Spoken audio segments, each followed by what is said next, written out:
বুধবাৰে নিশাত অভয়াপুৰীত দেশীয়ভাৱে নিৰ্মিত দুটা পিষ্টলসহ এজন লোকক আটক কৰে অভয়াপুৰী আৰক্ষীয়ে।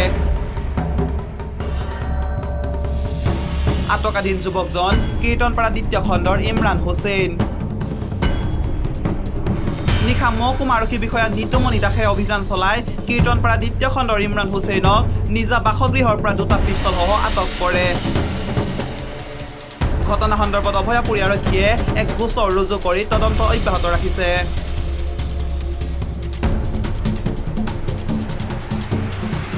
তেওঁৰ নাম হৈছে আব্দুল হাই আৰু ঘৰ কীৰ্তনপাৰা পাৰ্ট 2। তেওঁৰ লগত মানে আৰ্মছ ইলিগেল আৰ্মছ আছে বুলি আমি খবৰ পাইছিলোঁ কেইদিনমানৰ পৰা। তো সেইটো মানে ফ'ল' আপ কৰি কালি আমি অপাৰেশ্যনটো সেই কৰিলোঁ, চাৰ্চ কৰিছিলোঁ তেখেতৰ ঘৰত। আৰু তেওঁক ঘৰতে পালোঁ।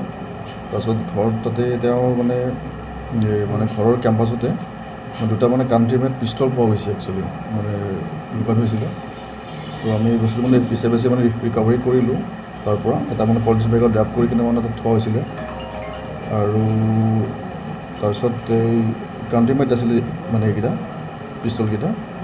বাকী এইটো মানে ভেৰিফাই কৰিব লাগিব, যদি চাৰ্ভিচেবল হয় নে নহয় আমি পিছত চালে গম পাম। এতিয়ালৈকে মানে ক'ব পৰা নাই। আৰু কিন্তু মানে মেগাজিনখিনি এটাত নাই, কিন্তু মেগাজিন মানে পিষ্টলটো আছে, মেগাজিনটো নাই বা এমুনেশ্যন লগত পোৱা নাই।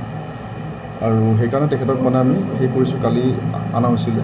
এতিয়া আমি তেখেতক সোধ-পোছ কৰি আছোঁ। সেইটো একচুৱেলি আমি মানে ক'ব পৰা নাই এতিয়ালৈকে, সন্দেহ কৰি আছোঁ আমি। কিন্তু ইণ্টাৰভিউচনত কিন্তু তেওঁ কোৱা নাই, কিন্তু মানে এতিয়ালৈকে কোৱা নাই একো। এতিয়া ফাৰ্ডাৰ কিবা ডিটেইলছ আহে আমি জনাম, মানে আপোনালোকে জনাম আৰু। গোচৰ ৰুজু হৈছে হয়। এইটো Abhayapuri PS case number 407/22 under section 25(1A) arms এক্টত এটা কেছ ৰেজিষ্টাৰ কৰিছোঁ। আৰু এতিয়া আমাৰ যিখিনি মানে লিগেল মানে প্ৰচিজাৰ আছে সেইখিনি মানে কণ্টিনিউ হ'ব। Bureau report, news 12 Assam north east.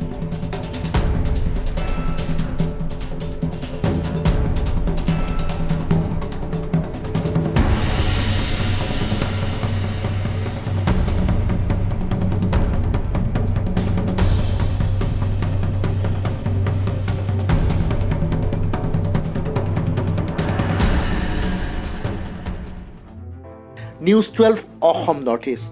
যাত্ৰা আমাৰ অবিৰত, সংকল্প অপ্ৰতিৰোধ্য।